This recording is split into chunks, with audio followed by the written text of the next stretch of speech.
بسم اللہ الرحمن الرحیم۔ سورۃ بقرہ کی آخری 2 آیات کی فضیلت۔ ان دونوں آیتوں کے شان نزول کی حدیثیں سنیے۔ صحیح بخاری میں ہے کہ جو شخص ان دونوں آیتوں کو رات کو پڑھ لے اس سے یہ دونوں آیتیں کافی ہیں۔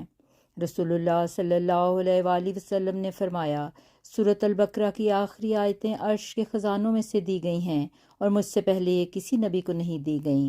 مسند احمد۔ صحیح مسلم شریف میں ہے کہ جب نبی صلی اللہ علیہ وآلہ وسلم کو معراج کرائی گئی اور اب سدرۃ المنتہا تک پہنچے جو 7ویں آسمان میں ہے، جو چیز آسمان کی طرف چڑھتی ہے وہ یہیں تک ہی پہنچتی ہے اور یہاں سے ہی آگے لے جائی جاتی ہے، اور جو چیز اوپر سے نازل ہوتی ہے وہ بھی یہیں تک پہنچتی ہے پھر آگے لے جائی جاتی ہے۔ وہاں نبی کریم صلی اللہ علیہ وآلہ وسلم کو 3 چیزیں دی گئیں: 5 وقت کی نمازیں، سورۃ البقرہ کی آخری 2 آیات اور توحید والوں کے تمام گناہوں کی بخشش۔ صحیح مسلم میں ہے کہ سیدنا عقبہ بن عامر رضی اللہ تعالیٰ عنہ سے رسول اللہ صلی اللہ علیہ وآلہ وسلم نے فرمایا، سورۃ البقرہ کی ان 2 آخری آیتوں کو پڑھتے رہا کرو کیونکہ یہ عرش کے خزانوں میں سے دی گئی ہیں۔ مسند احمد میں ابن مردویہ بیان کرتے ہیں کہ ہمیں لوگوں پر 3 فضیلتیں دی گئی ہیں۔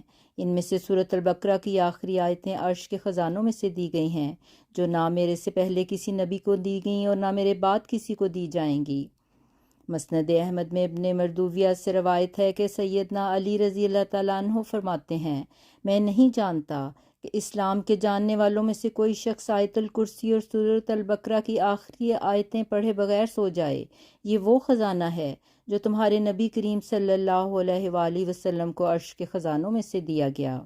اور ترمذی کی حدیث ہے کہ اللہ تعالیٰ نے آسمان اور زمین کے پیدا کرنے سے 2000 برس پہلے تک ایک کتاب لکھی جس میں سے 2 آیتیں اتار کر سورۃ البقرہ ختم کی۔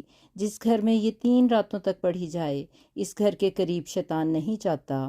آج کل رمضان کا مہینہ ہے، آئے ہم کوشش کرتے ہیں کہ ہم رات سونے سے پہلے سورۃ بقرہ کی آخری 2 آیات پڑھ کر سوئیں اور اپنے بچوں پر اور اپنے گھر پر دم کریں۔ جزاک اللہ احسن الجزا۔ اگر آپ کو یہ بیان اچھا لگا تو آپ میرے چینل کو سبسکرائب کریں اور اس ویڈیو کو لائک کریں۔ جزاک اللہ۔